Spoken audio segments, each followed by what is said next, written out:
Welcome to Go Pro, How to Become a Network Marketing Professional by Erric Worre. You are now listening to CD 8, which is titled Leadership Secrets.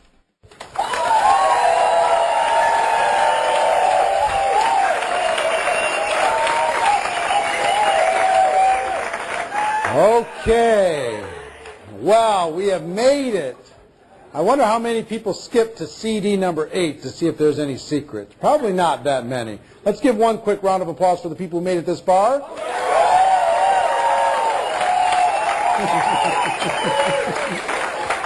Well done. You know, 90% of the people who buy a book never read one chapter of it. Did you know that? They've done studies on the people who buy audio programs. Most of the time they're never opened. Then they'll listen to maybe one CD and they'll get distracted by life. But the group of people that have gone through 8 CDs, been through this journey with us for 8 hours, just going, oh my gosh, those people are special. Those people, it tells me just the fact that they've gone through it. Just like the fact that you guys have been through this experience with me, it tells me that they have something special. It should let them know that they've got all that it takes in order to be able to go all the way to the top, even if it doesn't seem like it right this minute. The fact that they're still listening and they're ready to apply what they've learned is enough. And I know that this group of people, as soon as they're done with number 8, they're going to go right back to number 1 and say, okay, remind me one more time why network marketing is the greatest way to work and live that exists on this planet. So that's going to be fun to be able to, you know, what's fun for me is to just imagine that I'm sitting in the back of your car and I'm whispering in your ear, hey.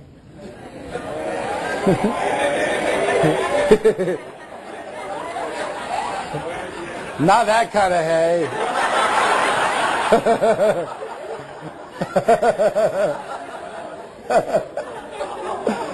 You guys are bad, man. It's getting late. We're getting punchy around here. Pump in some more oxygen into this room. But I could say, hey,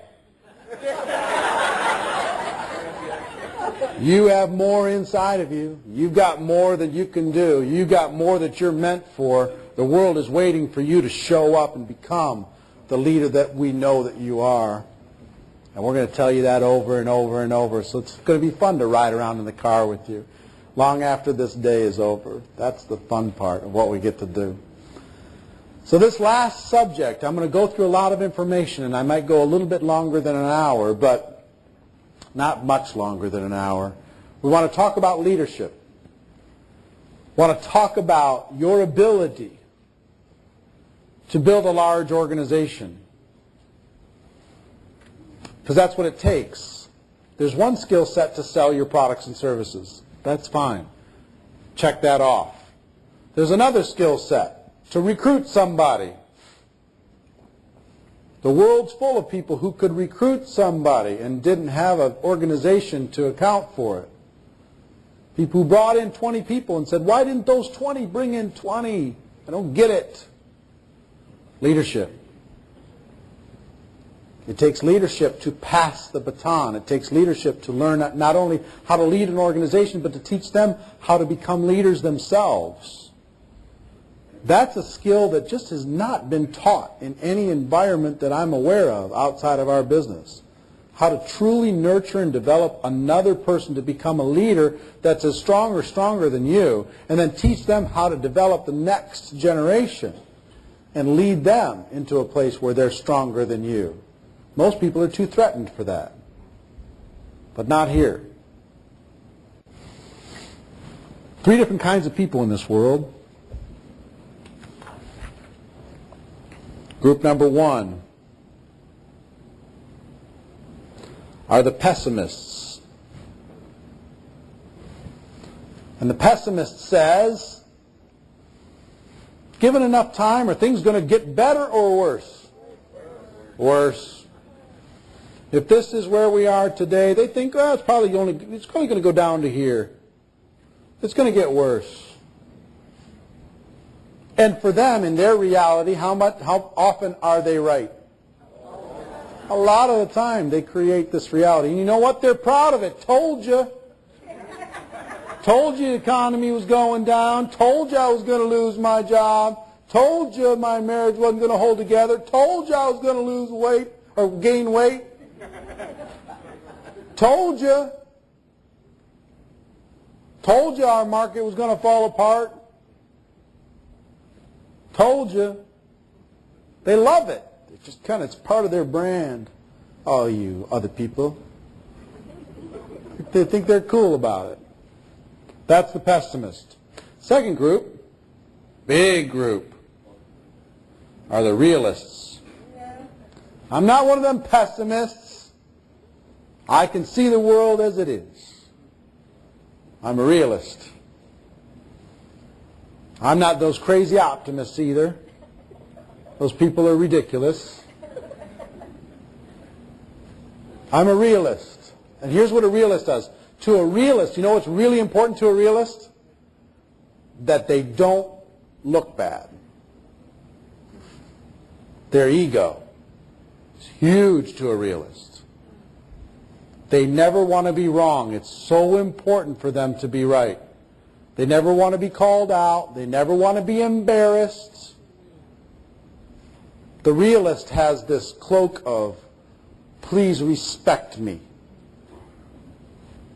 That's what the realist has. So you know what the realist does? They set very minimal goals because they're petrified that they'll miss one. They'll set their goal here.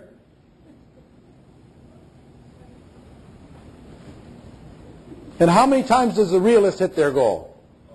Almost all the time. I mean, if they ever miss one, they'll drop the next goal even lower. They'll bring it way down. So it's impossible not to win. Okay? That's the realist. Then there's a third group. I don't like calling them optimists. I call them visionaries. The visionaries. These people are insane. They're crazy people.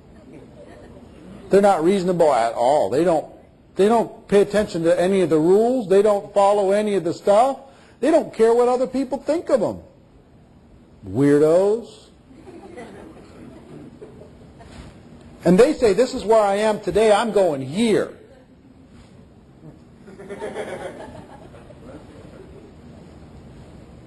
Watch my smoke. They haven't done anything yet, but I'm going there. Right? Now, how many times does a visionary reach their goal? Almost never. Almost never. They say this crazy stuff. I'm going to do this, and I'm going to get to this next rank, and I'm going to build the biggest team in our country, and I'm going to blah, blah, blah, blah, blah, blah, blah, and everybody goes, yeah, and then afterwards, you know, like, they don't quite get there, but they get there.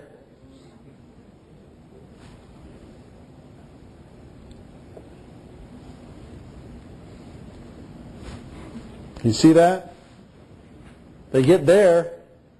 They don't get to their goal, but they get there. So on pure results, just on results, if you're measuring results, would you rather have the results of the pessimist, the realist, or the visionary? Just pure results. Visionary. Sounds good, right? It's not easy. Hardest thing in the world to be a visionary. In today's society, you know why? 95% of the people are over here. 5% of the people or less are in the visionary category. Do you know what happens? You know what these 95% like to do? Point at the things you didn't do. Missed your goal. Ha, ha, ha. Said you're going to do that thing. Missed it, didn't you? Said you're going to get to that rank. Where's your millions, Mr. Millionaire? How you doing, Mrs. Millionaire? Neener. And they'll spend all of their time focused on the things that you didn't do, that you said you would. And you're saying, what's your word worth? Nothing. My word's worth something, says the realist. My word's worth something, says the pessimist. Visionary says, I don't want to be known as the guy who's not good for his word. How do I handle this? What do I do? Do I stay with these crazy, outrageous, ridiculous, unbelievable, unrealistic, unreasonable goals that I'm telling the world all the time and they're snickering and laughing at me? Or do I just get a little reasonable? Because here's what happens. The visionary that says, all right. 95 out of 100 are giving me crap. I get it. All right. I'm not going to say we're going to have 2,000 people at our next event. I'll say we're only going to have 1,000. Okay. They backed their goal down to this. And then did they hit that goal? No. They hit here. The 95% say, you see, your word's still worth nothing.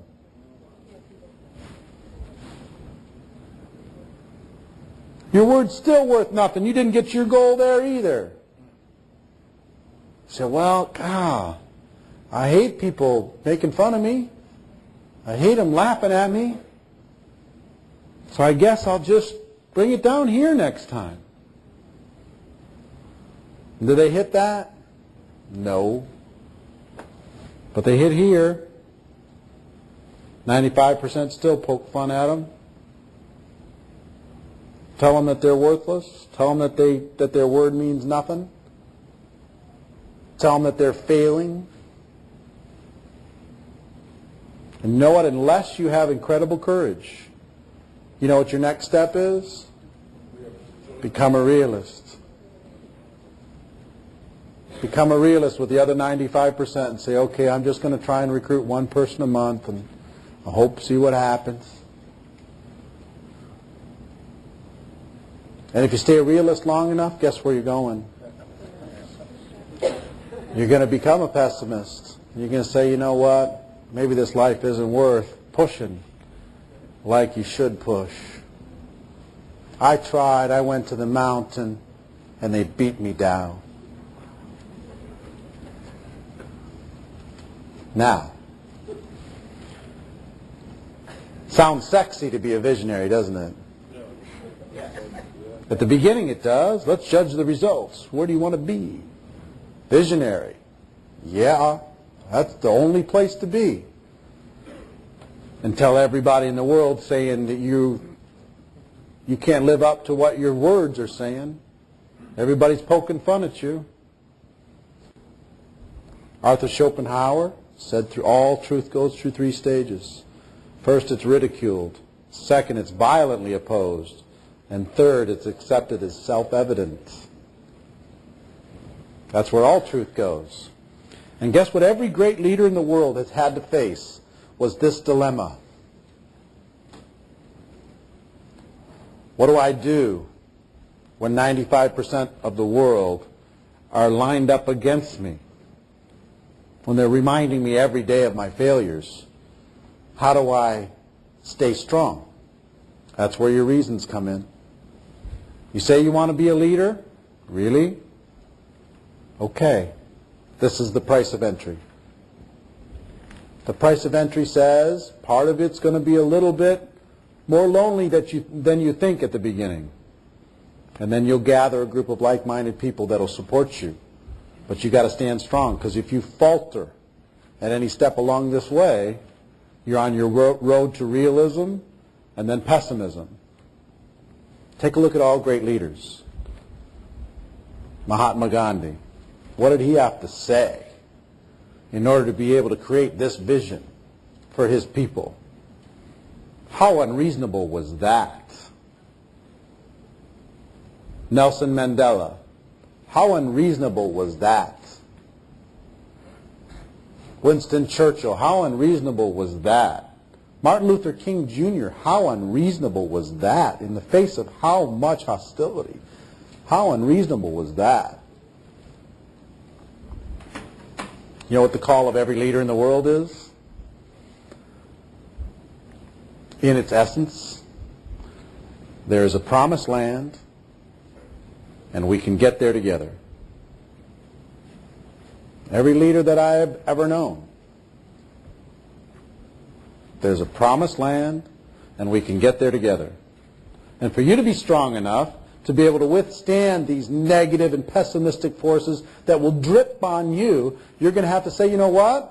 There's a promised land and we can get there together, and it's okay that you don't see it today, and it's all right that I didn't achieve my dream this moment,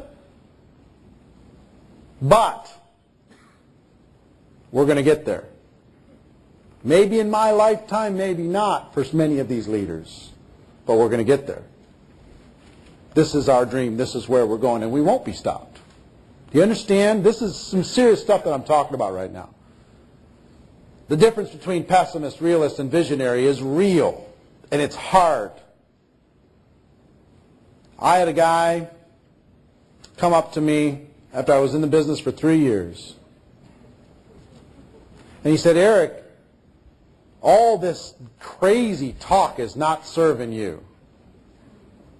You know, you say you're going to do this, and you're going to recruit X number of people, and you're going to make this amount of money, and you're going to do all this stuff, and you never hit any of these goals, and everybody's laughing. They're adding Erric math to it every time, which means divide by 2 and divide by 2 again, and then maybe you're getting in the range. Erric math.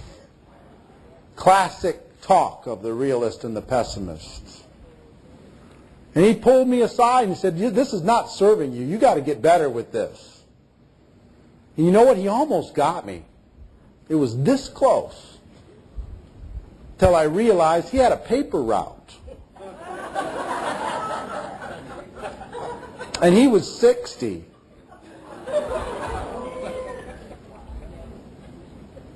And I said, you know what? No, I'm not gonna. I'm not gonna be reasonable. I'm gonna be unreasonable. I heard a quote later, I don't even know who said it. But the reasonable man, the reasonable woman conforms to the world around them. The unreasonable one asks the world to conform to their point of view. Therefore, all progress in this world is dependent on the unreasonable person. Fair enough. Put me in that group. One of those crazy network marketers. The reasonable person conforms to the world around them. The unreasonable person asks the world to conform to their point of view. I have a dream. So therefore, all progress in this world is dependent on the unreasonable person. Otherwise, there is no progress. So what do we want to do? We want to take the network marketing profession and make it a worldwide phenomenon, a true profession, not just a project. A true profession of real professionals, not just a deal. That's what I want to work with a group of people wanting to do the same thing. That's the promised land for me, that we can find a place together, raise the awareness of what we do,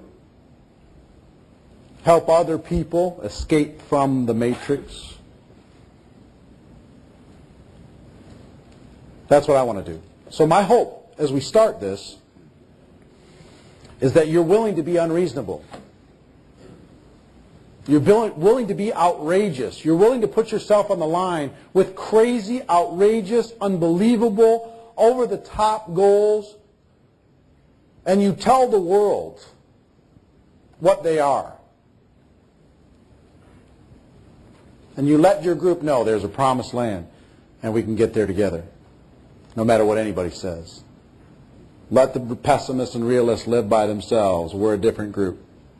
We're going to go to another level. Okay? So how many are ready to step into visionary? Okay. Okay. All right. This is big. I hope you mean it. Because it matters. Okay, wow, I've got to go. Let me give you the formula for financial independence inside of network marketing. This is what all leaders need to know. Your ability to get a large group of people,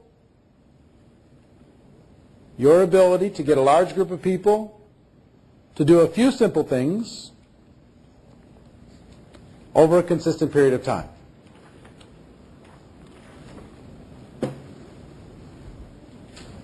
Your ability to get a large group to do a couple things over a consistent period of time. One of the dangerous phrases in our business is, if it is to be, it's up to me. No. If it is to be, it's up to a large group of people doing a few simple things over a consistent period of time.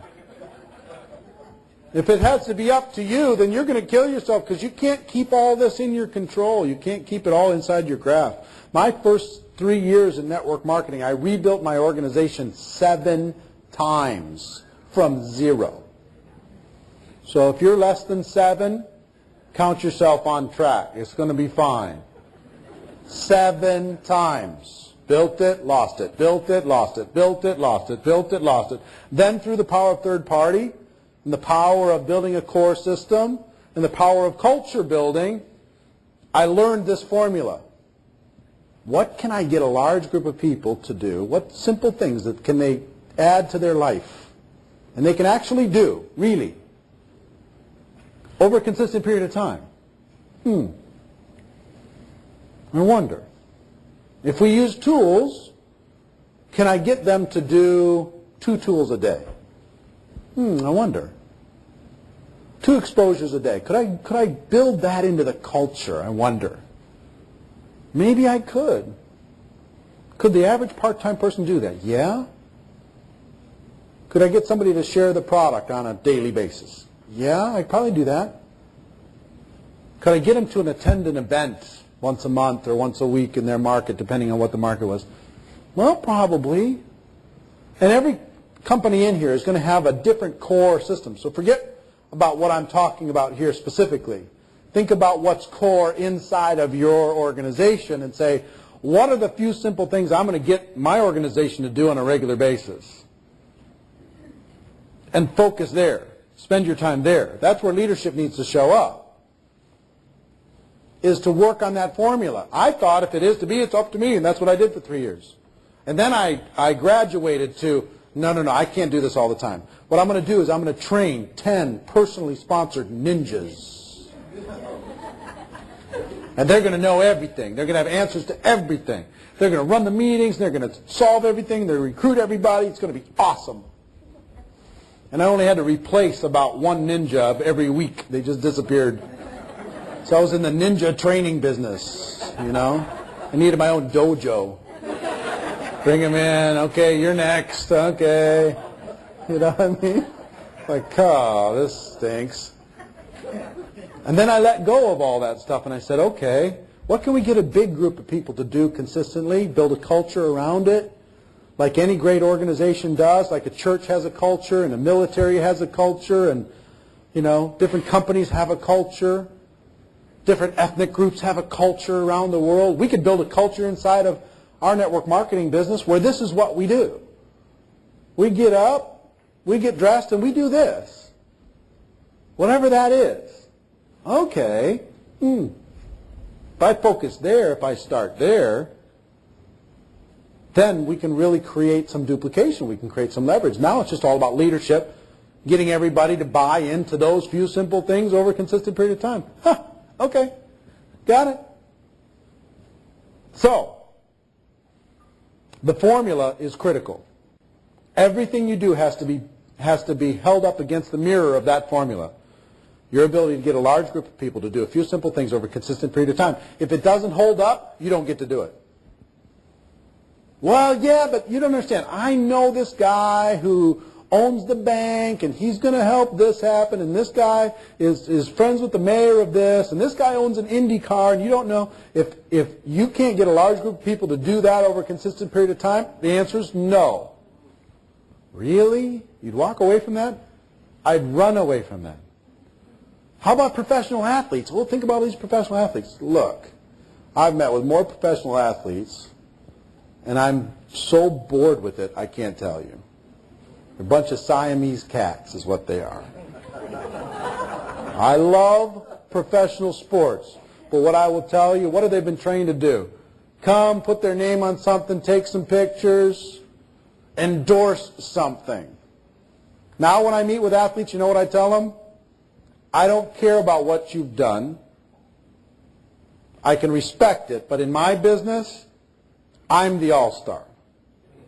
And if you're willing to work as hard as you worked in order to become a professional in whatever sport that you are in, to become a professional here, now we can talk. But if you're not willing to do that, you know what?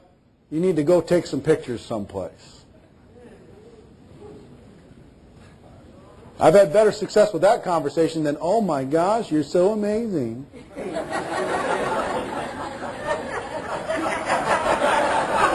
You know what I mean? Who cares? You know what I mean? Really. You're a professional athlete at some point. Yeah? So how would you have responded based upon those two conversations? Which one of you would you have respected more? The in-your-face one, yeah? You go, okay, this guy's for real. He's not just some fan wanting to get something, a little piece of me. He's letting me know something for real. You want to have something where you can make the same money that you made before, whether you get injured or not? Let's talk. If not, go find your insurance company or whatever whatever you're happening to hang your hat so they can trot you out front. All right. You heard me talk about core. You have to determine what your core activities are for your organization. What are the core activities that you find so important that everyone can do in your organization that you're going to duplicate? Now, I have seen that people have gone too far with core. I've done it before. I think 10 is nobody can remember. If everybody in your group can't rattle off every one of the core items, it's too many. So figure out what really matters and get it down, get it down, get it down, get it simple. This is what we focus on, these 3 things, these 5 things, whatever it is. But if everybody in your group can't rattle it off at a moment's notice, you don't have a culture. You just think you do. Core. What are the core activities that you want your group to be known for? Oh, that's a group that does this and this and this really well. Okay, great. Pick the core. System. A system is part of your core. Core feeds the system. The system is when a person comes in, they go do this, and then they get trained here, and then they start this, and then they do their major blast. We talk about a major blast. I'll talk about that in a second, actually. I'll talk about it now. Let me just side note because I wanted to talk about it before, but I want to talk about it now. Major blast. This is one of the things that has become an incredible, it's really what everybody does that is successful. This concept of a major blast. I used to promote 2 a day, 2 a day, 2 a day, 2 a day, 2 a day. 2 exposures a day, 2 exposures a day, 2 a day, 2 a day, 2 a day. That's what you do. But you know what you really need to do? You know what all the successful people do? When they launch a business, they do a major blast where they just condense everything. And instead of taking 90 days to make 100 phone calls, they do 100 phone calls in 10 days. And they just burst it. And they expose like crazy, and they bring in tons of people, and they have this wave of people come in because of so much enthusiasm and energy and effort. And then they settle in and they support the people through that major blast, plus they start doing their 2 a day after that. Sometimes if you just do the 2 a day, you never get enough acceleration to get off the ground. So that's one of the things that's in our system that I work with, is major blast. Minimum 100 exposures your first 30 days. Minimum 100. Quality exposures, like I taught you before. If I would you, compliment, if I would you, follow up the whole thing, 100 of them in your first 30 days. Emotionally detached from the outcome. Okay? Imagine if everybody in your group did that. And then they settled into, the 2 a day, 10 a week, whatever, regular exposures on top of that. Changes everything. Now, the secret is, for the superstars, they do about 2 major blasts a year. The high incomers, they do about 2 major blasts a year. They do a major blast, they settle in. Some of you have plateaued, you've hit a plateau, you want to get out of the plateau, major blast is your answer. You major blast, you get to another altitude, and then you settle in with your daily method of activity. You support everybody, work with everybody, get them going. You got a bunch of preemies in the hospital ward. There's 20 of them in there. Feeding, bathing, burping, the whole deal. And then they all kind of grow up together, and they kind of take care of each other, and they kind of play with each other, and they compete with each other a little bit, and they all get a little bit older, taking pictures. Oh, it's so cute, my little group. Okay, so major blast is a huge concept. I wanted to touch on that quickly. Culture building. Culture building. Culture. Culture. What are you known for? Culture. How many people have been in the military service of any kind? Okay. If you've been in the military is known for a particular culture, yes? So they do things a certain way. And there's really not very much arguing with that. How about if you said, you went into the military, you said, you know what? I know you guys like this certain way, but I've got some ideas. And I'm a smart guy. I've been around, I've got a little marketing experience. I could help with your brand here inside the Army. How's that going to go? Not very long. They'll break you down so fast it'd be unbelievable. Because that's their culture. Their culture is. Now it's evolved over 100 years, little at a time, but they don't allow radical change. That's not what they do. The culture is everything as you're building a large organization inside of the religious institutions around the world, regardless of which one, if any, that you practice. Is there a certain culture inside of your church, inside of your religious organization? Yes, there's a certain culture. This is how we do things. That's true with organizations inside of network marketing. And the culture is, you're going to be known for a culture whether you like it or not. You could be the party culture. You could be the complainer group. You can decide what you're going to be known for. But leaders create a culture on purpose. They say, my group, this group that I'm affiliated with is going to be known for this. And they just decide what's important. And we're going to be known for it. We're going to be known as we're the fastest growing. When people get into our business, they get going and they qualify in that first month. That's just our culture. That's what we do. When people get involved in our organization, they go to the next major event no matter what. That's just our culture. That's what they do. Our people sell the product, and they're crazy about our product because that's our culture. That's what we do. Our people edify each other and respect each other in all instances to the rest of the world. That's just our culture. That's what we do. Our group shows up and they look sharp. They never look shabby. They're on purpose. They're business people. They are impressive. That's just our culture. It's just the way it is. They don't show up half dressed. They're dressed. And the world notices. These people are different. Why is that? That's just their culture. It's what we do.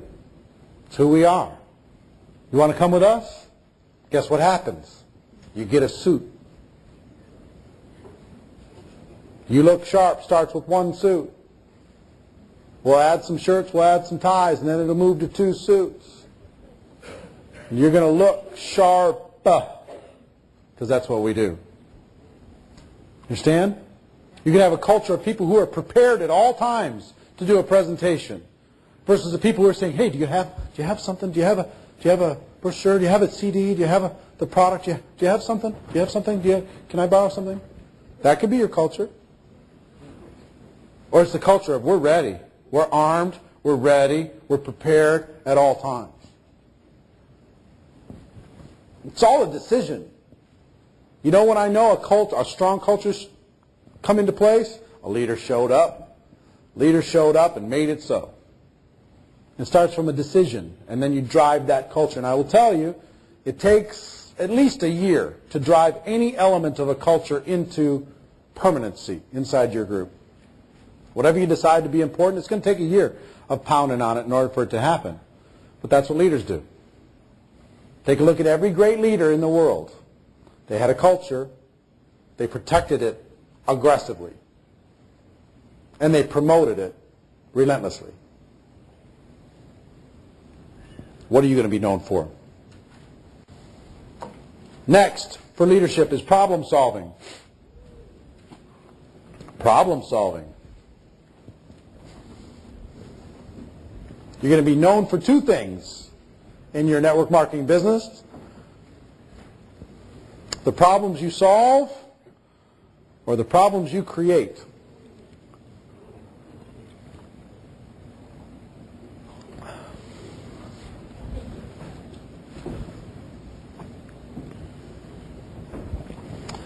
So, problem solving. Here's what amateurs do. They say, I hope this problem gets over with quickly. There's a big distraction in the organization. I hope somebody stops that. Leaders, you'll see the nicest person in the world turn into a killer when a distraction shows up in their group. The nicest person in the world, they're like a mama bear when there's a little cub in danger. They're asking questions later. They're taking action now. Somebody shows up to mess with the group, they come in swinging. We'll figure out if it was innocent later. And I'm not kidding. All problems, we get paid for solving problems, people. Bigger the problem, the bigger the paycheck. And part of the problem in growing a large organization is destroying distractions.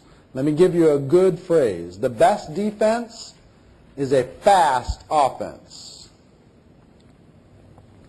First time it shows its ugly head inside of your group, kill. Does that sound like leadership? It is. You got to protect from all dangers, outside and inside. There's some hard decisions sometimes as leaders. Your job is to solve problems. Your job is to keep people on track. Your job is to protect the culture. Your job is to protect people's minds from distraction.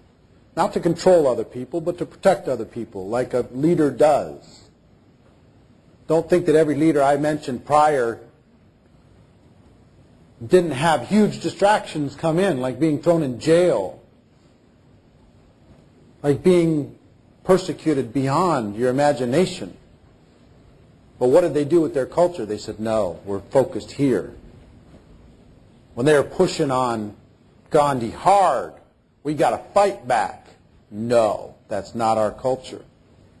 We're not going to. Yeah, but they're hurting our people. I know. But we're going to win. There's a promised land and we can get there together and we're going to do it this way. In the face of all the distractions. Okay. We're with you. Problem solving. Next is a vision. You've got to have a vision and the ability to articulate it. Here's where we're going. Here's the promised land. Here's why it's important, and here's why it's important for you and why we're going to do it together. You've got to have the ability as a leader to articulate a vision that inspires people to action. Don't wait for somebody else to provide the vision. You need to provide the vision for your team.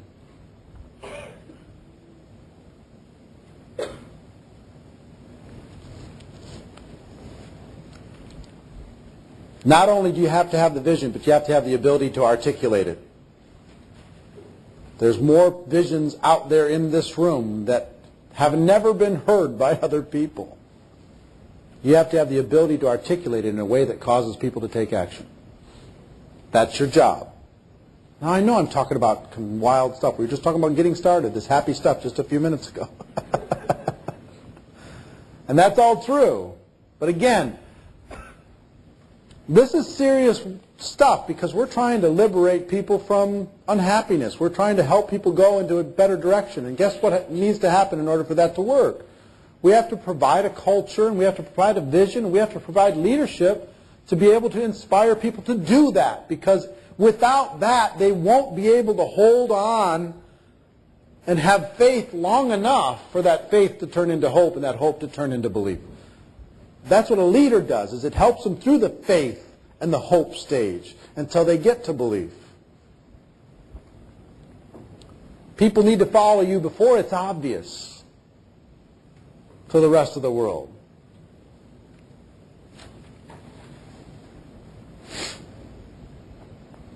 I talked before about being unreasonable.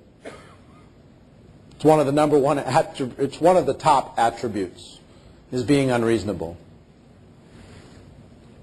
Being a little bit crazy. Being totally wild and unpredictable and over the top.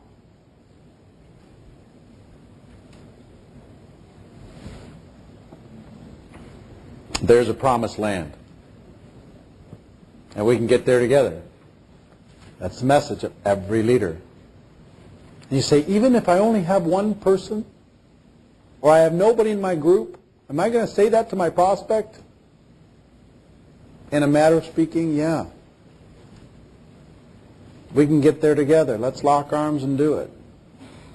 Let's do something. Let's change, because we don't want to live like this anymore. I'll tell you, for me, you hear me talk about defining moments a lot on Network Marketing Pro. These moments when your life changes, when you totally decide that you're not going to live like you're living anymore. And I've had so many defining moments over the course of my career, when somebody whispered in my ear, when something happened, when I got disgusted, when something emotional changed me. And I've remembered recently there was one of them. I'd been in the business for about 3 years. And like I told you, I'd rebuilt my organization 7 times, and I was living on fumes, and had this young family, and we were trying to figure it out, and we had no money, and we're spending every nickel we had trying to grow the business. And back in the day, we were running ads in the paper, and people were answering the ads, and we were running through all that stuff. And I remember I had a little townhouse in Minneapolis, and the townhouse had 7 levels to it, and there's literally 1 room per level. Okay? So the basement was 1 room, that was the family. We went up 1 room, that was the kitchen. We went up 1 room, that was the bedroom. We went up 1 room, that was, you know what I mean? It was like this stairway, went straight up, this little place. And the kitchen overlooked, there was a little deck, and then that was a tuck-under garage, a single-car garage. And we left there because we ran an ad, and we had a group in Nashville that started and then disappeared. But we ran an ad down there while we were thinking about getting them going, and we got this huge response to the ad. So we said, okay, let's just go down there for 90 days. Let's be outrageous. Let's be crazy. Let's just go. So we packed up the car, and we moved down there. We rented an apartment, living on fumes, and we did meetings, and we got a little something going, not much. And after 90 days, we ended up, because of how the travel, the U-Haul or whatever, to get the stuff back, had to come back. I came back first, and then my wife at the time was coming back the day after. And while we were gone, my bank accounts got closed. My credit cards got turned off. I was in a low place, just struggling, trying to make things happen, And I got home late at night, and I opened up the door to realize that the electricity had been turned off. And you could tell pretty quick it had been turned off for a while. We've been gone 3 months. So it ended up, it had been turned off. It was in the summer, turned off for a couple weeks. And oh my gosh, the smell was so bad from all the meat that was in the freezer that just went. And I mean, it was on the walls, it was in the floor, it was in the countertops. You could taste it. It was so bad. And my wife, who was pregnant at the time, was coming back home the next day. And I said, I got to clean this up, or she was going to have a heart attack. So I called my brother, and I said, this is a big one. Can you help me? I got to clean this out, and I need the help. I got to do whatever I got to do, fans and filters and anything I got to do in order to be able to get this thing kind of reasonable. And I remember we walked it, the stuff, I just said 1, 2, 3, ready, go, opened up the freezer and started grabbing the stuff and bringing it across the patio thing and then dumping it down into the garbage bins that was down in the garage, and gagging as we did it because it was so bad. And I remember halfway through I said, you know what? I've had it. I'm not going to live like this anymore. I'm done. I've been an amateur for too long. I've been a poser. I've been looking for shortcuts. I've been looking for a better way out. I've been looking for anything but me doing what I need to do in order to be able to be what I'm supposed to be in this world. And this is not what I'm supposed to be. And I said, you know what? Smell this smell so you remember. And I burned it into my brain, and I can smell it today. Look at this sight, this darkened house, so you remember that this is not what you're meant for, not to live like this. And I decided that day, I'm going to become a professional. I'm going to learn this thing. I'm not looking for freebies, and I'm looking for handouts, and I'm done hustling. I'm going to start becoming something of value so I can build an organization and do something meaningful with my life. And I said, okay, that's the day. And we did clean it out. We moved forward with our lives, and that was the day. And I'll tell you, that was my 3rd year. My 4th year, I made $250,000 in the business. In my 7th year, I made $980,000 when I was 29. Spent it all, every penny. We deserved it. After the turned off the electricity thing, you know, you had to have a new pool and all kinds of stuff. And I started this profession of investing life into life and helping people see a vision of something that they couldn't see for themselves. And it's been the most unbelievably rewarding thing for me. And I've had many of those defining moments over the years. I've had a dozen or more of that impactful. Someday I'll share them with you. But what I hope for you, I hope that you find a defining moment in you that says, you know what? I've got a framework here. I'm going to develop some skills now. And it's not about getting lucky. It's about being better. I don't need my upline. I don't need my downline. I don't need anything but my determination and my willingness to make something happen. If somebody else can do it, I'm going to find out what they did, and I'm going to learn it, and I'm going to do it. And I'm going to get the results, and I'm going to live the life that I deserve. For me, that was a day that turned my life around. I don't know what that day looks like for you. If you've already had it, or if it's coming your way, I don't know. I do know this, for a few people, today was one of those days. For a few people in this room said, okay. Not that, you know, some of you have been real quiet, but inside you've been saying, my turn. It's other people's turns before this, but it's my turn now. They don't know me today. Nobody knows my name, but they're going to know my name very soon. Here's what I'm going to ask you. I want you to promise me one thing. as you've gotten this information today, as you've been here plugged in with me as we've gone through this adventure, I want you to promise me one thing, that you'll pass this on. That you take all this information, you'll adapt what you want to adapt into your business, and you'll pass it on. You'll become another ambassador for this great profession. You'll build an organization that everybody in the world will be proud of. That you take this information, make it your own, internalize it, and pass it on.